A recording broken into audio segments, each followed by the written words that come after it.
तो दोस्तों RBSC board यानी माध्यमिक शिक्षा बोर्ड अजमेर की बोर्ड परीक्षा 2023 के ऑनलाइन आवेदन फॉर्म भरना शुरू हो गए।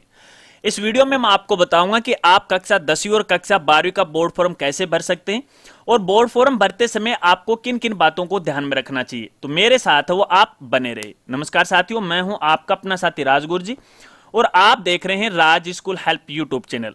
तो दोस्तों बोर्ड फॉर्म भरने के लिए या तो आप डायरेक्टली बोर्ड की ऑफिशियल वेबसाइट पे विजिट कर सकते हो या फिर आप हमारी वेबसाइट पर भी विजिट कर सकते हो और हमारी वेबसाइट का नाम है www.rajgurji.com। क्योंकि आपकी सुविधा के लिए हमने हमारी वेबसाइट पे बोर्ड फॉर्म भरने का डायरेक्ट लिंक है वो प्रोवाइड करवा दिया। जैसे आप हमारी वेबसाइट पे आओगे तो यहाँ पे मेनू बार में एजुकेशन का मेनू मिलेगा, नीचे आपको आरबीसी बोर्ड का लिंक मिल जाएगा। या फिर होम पेज पे जैसे आओगे थोड़ा सा नीचे आओगे तो नीचे आने के बाद यहाँ पर भी देखिए आपको डायरेक्ट लिंक है वो मिल जाएगा। इस लिंक पे आपको क्लिक करना है। क्लिक करने के बाद एक नया पेज है इस तरह से ओपन हो जाएगा। यहाँ पर आपको आरबीसी बोर्ड से संबंधित जितने भी इंपॉर्टेंट रूल हैं, जो भी पीडीएफ फाइल हैं, जो भी सिलेबस है, सबकी जानकारी आपको यहाँ पे मिल जाती है। यहाँ पर आने के बाद लेफ्ट साइड में आपको यहाँ पे डायरेक्ट लिंक मिल जाता है, बोर्ड फॉरम 2023 लॉगिन। आपको इस लिंक पे क्लिक करना है। जैसे इस लिंक पे आप क्लिक करोगे तो इस तरह से एक नया पेज ओपन हो जाएगा। यहां पर आपको अपने स्कूल की आईडी और पासवर्ड डालना। अगर अभी तक आपको अपने स्कूल की आईडी और पासवर्ड नहीं मिला है तो आपको बोर्ड से वो संपर्क करना चाहिए। आईडी और पासवर्ड डालने के बाद आपको लॉगिन पे क्लिक करना है और जैसे आप लॉगिन पे क्लिक करोगे तो इस तरह से एक नया पेज ओपन हो जाएगा या फिर आप अपने स्कूल की आईडी के अंदर लॉगिन हो जाओगे। अब दोस्तों कक्षा 10वीं और कक्षा 12वीं के बोर्ड फॉर्म भरने से पहले आपको बोर्ड की जो एफिलिएशन फीस है जो कि 2000 रुपए है आपको ऑनलाइन जमा करवानी पड़ेगी। जब तक आप इसे जमा नहीं करवाओगे तब तक आप कोई भी स्टूडेंट का आवेदन फॉर्म नहीं भर पाओगे। तो सबसे पहले आप इसे जमा करवा दीजिएगा।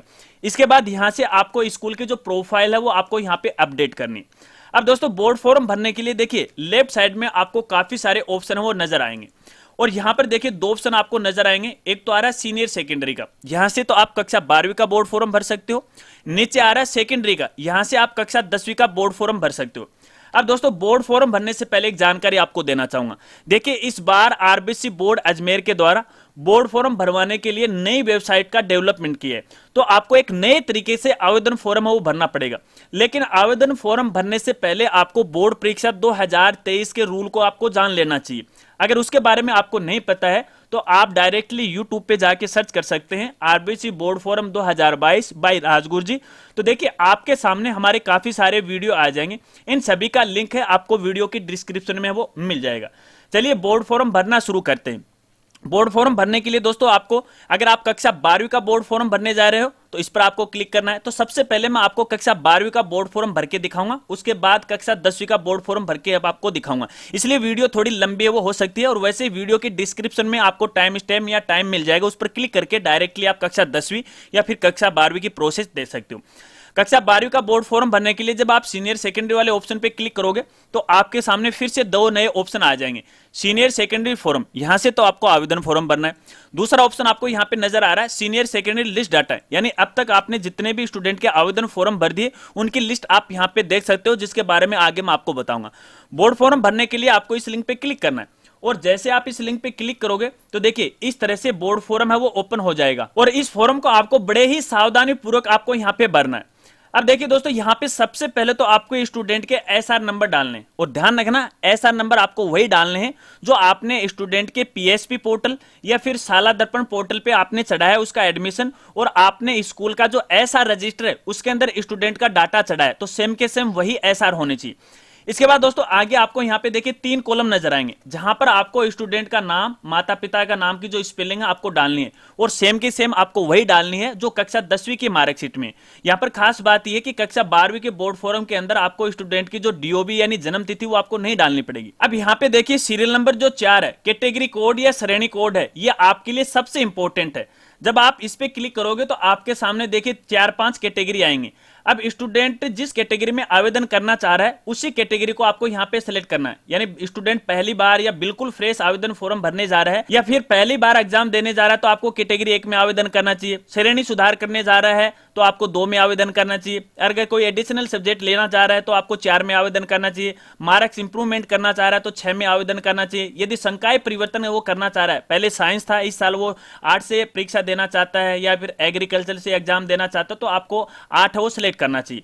मैं यहाँ पे आपको बिल्कुल फ्रेश आवेदन फॉर्म भर के दिखा रहा हूँ, इसलिए मैं कैटेगरी 1 को है वो सिलेक्ट कर रहा हूँ। जैसे मैंने यहाँ पे कैटेगरी सिलेक्ट की तो यहाँ पे देखिए सीरियल नंबर 5 आएगा, जहां पे आपको ग्रुप एंड सब्जेक्ट यानी वर्ग और विषय आपको सिलेक्ट करना है।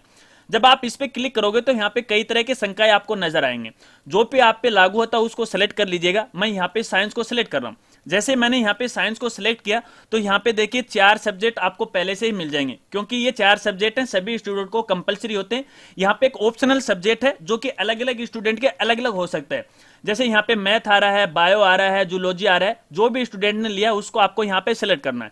और यहाँ पे देखिए जो संकायवाज हैं, अगर आपने ऊपर 8 सेलेक्ट किया है तो उसके अनुसार यहाँ पे सब्जेक्ट आपको दिखाई देंगे। मैं यहाँ पे मैथ को सिलेक्ट कर रहा हूँ। इसके बाद दोस्तों मान लीजिए स्टूडेंट ने कोई एडिशनल सब्जेक्ट लिया है तो आपको यहाँ पे यस करना है। और जैसे आप यहाँ पे देखिए यस करोगे तो यहाँ पे देखिए एडिशनल सब्जेक्ट की आपको जानकारी देनी पड़ेगी। अब स्टूडेंट ने कौन सा एडिशनल सब्जेक्ट लिया उसको आपको यहाँ पे सिलेक्ट है वो कर लेना है, ठीक है। मैं यहाँ पे नो कर रहा हूँ क्योंकि स्टूडेंट के कोई भी मैं यहाँ पे एडिशनल सब्जेक्ट ऐड नहीं कर रहा हूँ। इसके बाद यहाँ से स्टूडेंट का जेंडर आपको सिलेक्ट करना है जो भी लागू होता है। इसके बाद उसका मीडियम यहाँ से आपको सिलेक्ट करना है। इसके बाद उसकी जो अदर कैटेगरी है, यदि स्टूडेंट CSNW कैटेगरी से है या फिर मान लीजिए वो सारे की दोस्त है उसके अंदर, तो उसको सिलेक्ट कर लेना है। अगर उस पर वो लागू होता है तो ठीक है, अगर नहीं लागू होता तो नॉट एप्लीकेबल वाला जो ऑप्शन है इसको आपको सिलेक्ट कर लेना है। इसके बाद यदि स्टूडेंट BPL परिवार से तो आपको यस करना, वरना आपको यहाँ पे नो करना है। इसके अलावा यदि स्टूडेंट आर्थिक पिछड़े वर्ग से तो आपको यहाँ पे यस करना है या फिर आपको यहाँ पे नो करना है, ठीक है। इसके बाद दोस्तों यहाँ पे स्टूडेंट की जो कास्ट है यानी जाति है वो आपको यहाँ पे सिलेक्ट करना है। OBC SC ST जो भी लागू है उसको आपको यहाँ पे सिलेक्ट करना है। इसके बाद दोस्तों यहाँ पे देखिए सीरियल नंबर 13 के अंदर आपको स्टूडेंट का पूरा एड्रेस आपको लिखना है और एड्रेस आपको उसका परमानेंट लिखना है। कई बार ऐसा भी होता है कि जैसे मान लीजिए स्टूडेंट का जो परिवार वो शहर में रह रहा है और शहर में आके वो पढ़ाई कर रहा है, लेकिन कुछ समय बाद है वो अपने गांव वापस लौट जाएंगे, यानी आपको यहाँ पे अस्थायी जो एड्रेस है वो नहीं डालना है, पूरा जो उसका परमानेंट एड्रेस है वही आपको यहाँ पे डालना है। एड्रेस आप आराम से वो डाल सकते हो, ठीक है। इसके बाद दोस्तों यहाँ पे स्टूडेंट का आधार नंबर आपको डालना है। हालांकि ये कंपलसरी नहीं है, लेकिन फिर भी मैं आपको यहाँ पे राय देना चाहूंगा कि आपको स्टूडेंट का आधार नंबर आपको डालना चाहिए, क्योंकि आपको पता है कि आज का जो समय है वो डिजिटल समय है और यहाँ पे RBC बोर्ड के द्वारा अपनी जितनी भी मार्कशीट है स्टूडेंट के या जो भी डॉक्यूमेंट है उसने ऑनलाइन है वो प्रोवाइड करवा रखे हैं डिजी लॉकर की मदद से। तो आपका जो आधार कार्ड है या फिर स्टूडेंट का जो आधार कार्ड है उससे लिंक होगा तो ही वो अपने डॉक्यूमेंट है वो डाउनलोड कर पाएगा। तो ऐसे में आपको सभी स्टूडेंट के आधार नंबर आपको डालना चाहिए। इसके बाद यदि स्टूडेंट का जन आधार नंबर है तो वो भी आपको यहाँ पे ऐड करना चाहिए। इसके बाद यहाँ पे स्टूडेंट के गार्जियन का जो मोबाइल नंबर है वो आपको यहाँ पे डालना चाहिए, ठीक है। इसके बाद दोस्तों यहाँ पे देखिए सीरियल नंबर 15 के अंदर आपको यहाँ पे स्टूडेंट की जो एजुकेशन है उसकी जानकारी आपको यहाँ पे देनी है। यहाँ पे सबसे पहले तो कक्षा 10वीं की जानकारी देनी है, यानी कि स्टूडेंट ने कौन से साल के अंदर कक्षा 10वीं है वो पास की है, तो साल आपको यहाँ पे सिलेक्ट है वो कर लेना, ठीक है। उसके बाद उसके जो भी रोल नंबर है वो रोल नंबर आपको यहाँ पे डाल देने। इसके बाद उसका रिजल्ट कैसा रहा है, पास है तो आपको यहाँ पे पास है वो सिलेक्ट कर लेना। इसके बाद उसकी स्कूल का जो भी नाम है वो आप यहाँ पे डाल सकते हैं, जैसे मैं यहाँ पे डाल रहा हूँ, ठीक है। इस प्रकार से आपको स्कूल का पूरा नाम डालना है। इसके बाद कक्षा 11वीं की डिटेल आपको यहाँ पे फिल करनी है, कौन से साल में उसने कक्षा 11वीं वो पास की है। यहाँ पे गलत हो गया, मैं 2021 कर रहा हूँ, ठीक है। उसके बाद उसका जो भी रोल नंबर है वो आप यहाँ पे लिख दीजिएगा। उसका रिजल्ट कैसा था, उसकी स्कूल का नाम क्या था, आपको यहाँ पे डालना है। अगर स्कूल दोनों ही अलग अलग थी तो आपको अलग अलग नाम डालना चाहिए, ठीक है। इसके अलावा दोस्तों मान लीजिए कोई भी स्टूडेंट है उसने कक्षा 10वीं है RBC बोर्ड के अलावा कोई दूसरे बोर्ड से किए, चाहे वो CBC बोर्ड हो, ओपन बोर्ड हो या फिर स्टेट बोर्ड हो, तो ऐसे स्टूडेंट की आपको सबसे पहले पात्रता वो बनानी पड़ेगी और उसके पात्रता के नंबर आपको यहाँ पे डालने हैं। अगर उसने RBC बोर्ड से ही की है कक्षा 10वीं तो आपको यहाँ पे कोई भी पात्रता आपको नहीं डालनी है, डेट आपको यहाँ पे सिलेक्ट कर लेनी है, इसको आपको खाली छोड़ देना है। इसके बाद दोस्तों यहाँ पे स्टूडेंट की फोटो और सिग्नेचर आपको अपलोड करना है, लेकिन फोटो और सिग्नेचर अपलोड करने के लिए आपको ध्यान रखना है कि यहाँ पे जो फोटो है उसकी जो अधिकतम साइज है वो 100 KB होना चाहिए और कम से कम उसकी साइज है वो 20 KB होना चाहिए। यदि इससे कम और ज्यादा होगी तो फोटो अपलोड नहीं होगी। और इसी तरह से सिग्नेचर की जो साइज है वो कम से कम 10 KB और ज्यादा से ज्यादा 50 KB वो होने चाहिए।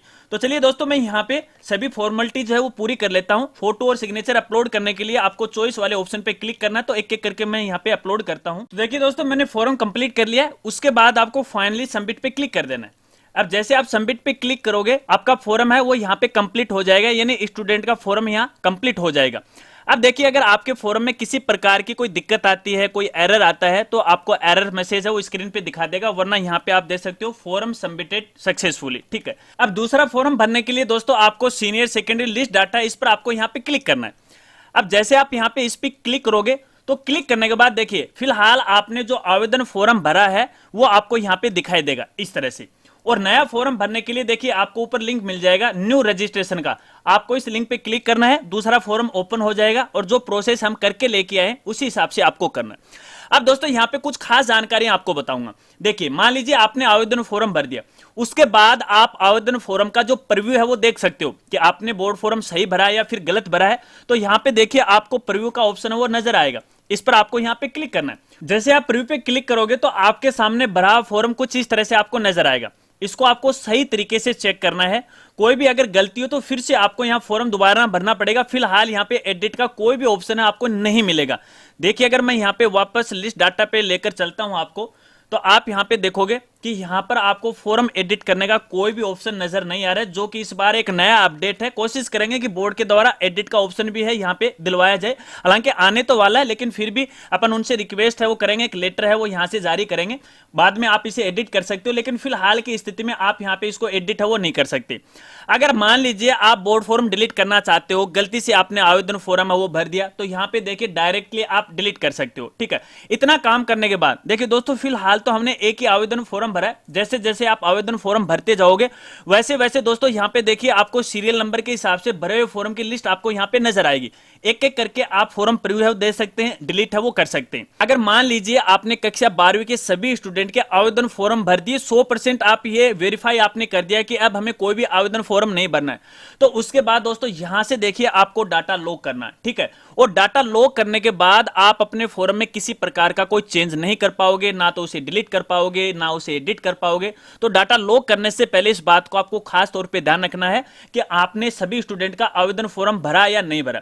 और डाटा लॉक करने के बाद दोस्तों आपको यहाँ पे जो चालान हो जनरेट करना चाहिए, और चालान जनरेट करने के बाद आपको यहाँ पे बैंक में हो जमा करवाना चाहिए। अब देखिए मान लीजिए लास्ट डेट आ गई और आपने उस दिन चालान भी जनरेट कर लिया, ठीक है, और उसके बाद मान लीजिए डेट है वो बढ़ गई, उसके बाद 2 स्टूडेंट को और आप आवेदन करना चाहते हैं तो वो आराम से आप कर सकते हो, किसी प्रकार की कोई दिक्कत नहीं।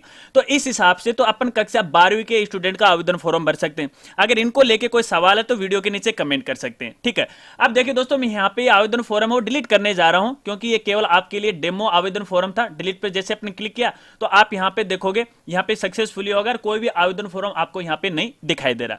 अब वैसे ही कक्षा 10वीं का आवेदन फॉर्म भरने के लिए दोस्तों आपको यहाँ पे देखिए सेकेंडरी का ऑप्शन आपको यहाँ पे नजर आता है, इस पर आपको यहाँ पे क्लिक करना है, सेकेंडरी फॉर्म पे आपको यहाँ पे क्लिक करना है। अब यहाँ पर भी कुछ ज्यादा जानकारी नहीं, जो पहले मैं आपको बता चुका हूं। जैसे स्टूडेंट का यहाँ पे देखिए SR आ रखा है, स्टूडेंट का यहाँ पे नाम, माता पिता की जो स्पेलिंग आ रखी है, लेकिन यहाँ पे कक्षा 10वीं के फॉर्म के अंदर स्टूडेंट की आपको DOB है वो आपको सही सही आपको भरनी पड़ेगी। इसे आप 1 बार 2 बार 5 बार वेरीफाई कर लीजिएगा, क्योंकि इसमें काफी यहाँ पे लफड़ा होता है। ठीक है, जैसे अपन यहाँ पे कोई भी यहाँ DOB सिलेक्ट करते हैं, फॉर एग्जाम्पल जैसे हमने ये DOB है वो सिलेक्ट कर ली यहाँ से, तो देखिए ऑटोमेटिक DOB है नीचे आ जाती है वर्ड के अंदर। ठीक है, उसके बाद यहाँ से आपको उसकी कैटेगरी है वो सिलेक्ट करनी है, कैटेगरी 1 है, 2 है, 4 है, 6 है, जो भी है। तो मैं यहाँ पे एक को वो सिलेक्ट कर रहा हूँ। यहाँ पे कंपलसरी सब्जेक्ट आ गए हैं, सारे के सारे यहाँ पे आ चुके हैं। इसके अलावा यहाँ पे उसकी जो थर्ड लैंग्वेज है, सबसे खास बात यह है कि आपके स्कूल के अंदर जो भी विभाग के द्वारा थर्ड लैंग्वेज की आपको यहाँ पे मान्यता मिली हुई है उसको आपको सिलेक्ट करना है। जैसे संस्कृत है, उर्दू है, गुजराती, जो भी आप पे लागू होती है उसको आपको सिलेक्ट करना है। अगर आपके स्कूल को मान्यता नहीं है और आप यहाँ पे कोई दूसरी थर्ड लैंग्वेज यहाँ पे सिलेक्ट कर लेते हो तो आपको दिक्कत आ सकती है। यहाँ से उसका जो जेंडर है वो आपको सिलेक्ट करना है, और यहाँ पे उसकी अदर जो कैटेगरी है, कोई शारीरिक विकलांगता का दोष है तो सिलेक्ट करना, वरना नॉट एप्लीकेबल पे आपको यहाँ पे क्लिक है वो कर देना है। ठीक है, उसके बाद यदि BPL है तो यस करना, वरना आपको यहाँ पे नो करना है। अगर आर्थिक पिछड़े वर्ग से है तो यस करो, वरना आपको यहाँ पे नो करना है। इसके बाद उसकी ये कैटेगरी है आपको यहाँ पे सिलेक्ट करनी है, कास्ट की जो भी लागू होता है, OBC है जो भी। ठीक है, इसके बाद उसका पूरा एड्रेस आपको फिल करना है। उसके बाद यहाँ पे देखिए आपको कक्षा 8वीं 9वीं और 10वीं की आपको यहाँ पे इंफॉर्मेशन देनी है। अगर स्टूडेंट रिपीटर है और दोबारा वो इस साल मतलब आवेदन कर रहा है तो आपको यहाँ पे कक्षा 10वीं की इंफॉर्मेशन आपको देनी है। अगर स्टूडेंट लास्ट ईयर फेल था तो भी आपको यहाँ पे कक्षा 10वीं की इंफॉर्मेशन आपको डालनी है। ठीक है, इसके बाद देखिए यहाँ पे उसके रोल नंबर डालने हैं। ठीक है, उसका रिजल्ट कैसा था, फेल था, पास था, वो आपको यहाँ पे सिलेक्ट करना है। यहाँ पर उसकी संबंधित स्कूल का नाम आपको डालना है या फिर बोर्ड का नाम आपको यहाँ पे सिलेक्ट करना है, ठीक है। जैसे आप यहाँ पे क्लिक करोगे तो बोर्ड का नाम आपको यहाँ पे मैनुअली लिखना पड़ेगा। इसके बाद यहाँ से उसकी जो फोटो है या फिर उसका जो सिग्नेचर है आपको यहाँ पे अपलोड करना है, और साइज वही है सेम की सेम, अधिकतम 100 KB है फोटो की साइज, कम से कम 20 KB की है, और उसी तरह से सिग्नेचर की कम से कम साइज है वो 10 KB है और अधिकतम 50 KB है। और फोटो और सिग्नेचर अपलोड करने के लिए आपको चॉइस फाइल पे आपको यहाँ पे क्लिक करना है, जो आपकी फोटो है यहाँ से सिलेक्ट कीजिएगा, और उसी तरह से सिग्नेचर आपको यहाँ पे सिलेक्ट करना है, जैसे मैं यहाँ पे इसको सिलेक्ट कर रहा हूँ। फाइनली फॉर्म आपको सबमिट कर देना है, और फॉर्म सबमिट करने के लिए आपको सबमिट पे क्लिक करना है। तो देखिए आपका ये जो फॉर्म है यहाँ पे सबमिट हो जाएगा, और इसके बाद दोस्तों यहाँ पे देखिए सक्सेसफुली का जो मैसेज है आपके सामने वो आ जाता है। अब यहाँ पे दूसरा आवेदन फॉर्म भरने के लिए देखिए मैंने आपको बताया कि इस बार पोर्टल पे काफी अपडेट हुआ है, तो इसमें थोड़ा सा आपका टाइम है वो जरूर स्पेंड होने वाला है। फिर से आपको दोस्तों यहाँ पे देखिए सेकेंडरी फॉर्म वाले ऑप्शन पे आपको यहाँ पे क्लिक करना है नया फॉर्म भरने के लिए, तो डायरेक्टली फॉर्म है वो ओपन हो जाएगा। देखिए इस तरह से आप भर सकते हैं, और स्टूडेंट का डाटा देखने के लिए लिस्ट डाटा वाले ऑप्शन पे आपको यहाँ पे क्लिक करना है, और जैसे आप इस पे क्लिक करोगे तो देखिए सेम की सेम वही प्रोसेस है, वही लुक आपको यहाँ पे नजर आएगा। यहाँ पे सभी स्टूडेंट की लिस्ट आपको नजर आएगी जिन जिन स्टूडेंट का आपने आवेदन फॉर्म भर दिया। अगर फॉर्म को डिलीट करना चाहते हो तो डिलीट यहाँ से कर सकते हो, फॉर्म का प्रीव्यू देखना चाहते हो तो जब आप प्रीव्यू वाले ऑप्शन पे क्लिक करोगे तो देखिए आपके सामने भरा फॉर्म कुछ इस तरह से आपको यहाँ पे नजर आएगा। आप यहाँ पे देख सकते हो ये फॉर्म है। प्रिंट करने के लिए आपको प्रिंट वाले ऑप्शन पे क्लिक कर देना है, तो आप अपना फॉर्म है वो प्रिंट कर सकते हैं। मैं फिर से यहाँ पे लिस्ट डाटा पे क्लिक करता हूँ, और अब देखिए दोस्तों यहाँ पे मान लीजिए सभी स्टूडेंट का आप आवेदन फॉर्म भर देते हो, तो आपको लॉक डाटा पे क्लिक करना है। एक बार डाटा लॉक होने के बाद आप ना तो स्टूडेंट का जो आवेदन फॉर्म है उसे आप एडिट कर सकते हो, ना ही उसे डिलीट कर सकते हो। तो लॉक करने से पहले एक बार आप ये चेक कर लीजिएगा कि आपने कक्षा 10वीं के सभी स्टूडेंट का आवेदन फॉर्म भरा या नहीं भरा। उसके बाद लास्ट में आपको चालान है वो जनरेट करना है, और इसके बारे में यानी लॉक डाटा या फिर जनरेट चालान है, इसके बारे में आगे की एक नई वीडियो में मैं आपको जानकारी देने वाला हूं, क्योंकि इस पर एक काफी लंबी वीडियो बनने वाली है। तो आपको डाटा है वो तुरंत आपको लॉक नहीं करना है, थोड़ा सा आप वेट कीजिएगा, अपने एक नई वीडियो का वेट कीजिएगा, उसके बाद आपको यहाँ पे डाटा वो लॉक करना है, ठीक है। तो देखिए दोस्तों इस प्रकार से तो अपन कक्षा 10वीं और 12वीं के बोर्ड फॉर्म है वो भर सकते हैं, शायद आप समझ गए होंगे। इसके अलावा मान लीजिए आपने यहाँ पे फीस जमा नहीं करवाई है या फिर एफिलिएशन फीस जमा नहीं करवाई है, आपने स्कूल की जो प्रोफाइल है वो आपने यहाँ पे अपडेट नहीं की है और इसके बारे में कुछ भी नहीं पता है, तो आप यूट्यूब पे जाके सर्च कर सकते हैं आरबीसी बोर्ड फॉर्म 2022। तो देखिए आपके सामने ये वीडियो आ जाएंगे, इसमें काफी सारी जानकारी हमने दी है। अगर वीडियो जानकारी आपको अच्छी लगी हो तो यार वीडियो को लाइक जरूर करना, और चैनल पर पहली बार आए हो और अभी तक चैनल को सब्सक्राइब नहीं किया है तो हमारे चैनल को भी जरूर सब्सक्राइब करना, और सब्सक्राइब करने के बाद बेल आइकन दबा के ऑल नोटिफिकेशन है उसे जरूर ऑन करना, ताकि इसी प्रकार से नई नई वीडियो की जानकारी आपको मिलती रहे। और हाँ, वीडियो को शेयर करना मत भूलिएगा। तो मिलते हैं फ्रेंड्स अगली एक नई वीडियो के साथ, तब तक के लिए जय हिंद जय भारत।